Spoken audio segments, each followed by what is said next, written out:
अन्य महत्वपूर्ण समाचार पण हाल सामे आवी रह्या छे। વધતા કોરોનાને લઈને અમદાવાદ મહાનગરપાલિકા પણ તૈયાર છે। મનપા દ્વારા અર્બન હેલ્થ સેન્ટરમાં કોરોનાના ટેસ્ટ શરૂ કરવામાં આવશે તે પ્રકારની જાણકારી પણ હાલ સામે આવી રહી છે। 2 જ દિવસની અંદર આ ટેસ્ટિંગ શરૂ કરવામાં આવશે, રેન્ડમ ટેસ્ટિંગ કરવામાં આવશે, કારણ કે અમદાવાદમાં પણ કોરોનાના કેસની સંખ્યા વધી રહી છે। એસવીપી એલજી શારદાબેન હોસ્પિટલમાં ટેસ્ટ થઈ રહ્યા છે। વધતા કોરોનાને લઈને આ તૈયારી કરવામાં આવી છે।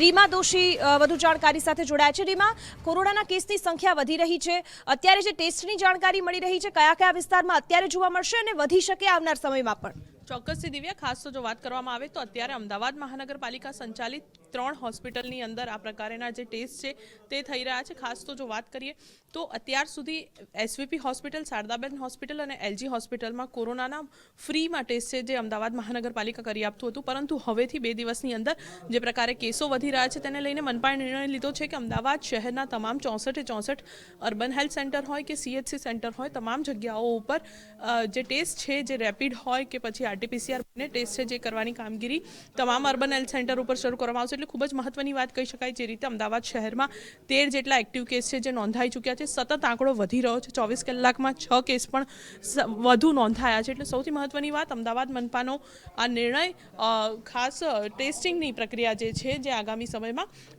યુએચસી સેન્ટરો ઉપર પણ શરૂ કરાશે। આભાર આપનો રીબા જાણકારી બદલ। અને જે રીતે કેસીસ વધી રહ્યા છે, થોડા પણ સિમ્ટમ્સ દેખાય, થોડા પણ લક્ષણો દેખાય તો આપણે તાત્કાલિક નજીકની કોઈ પણ હોસ્પિટલમાં જઈને ટેસ્ટ કરાવી લેવો જોઈએ, કારણ કે જેટલું વધુ ઝડપથી નિદાન થશે એટલા જ વધારે સાવચેત આપણે તો રહીશું જ, પરંતુ આપણા પરિવારના લોકો, આપણા સોસાયટીના લોકો, આપણા શહેરના લોકો પણ રહેશે।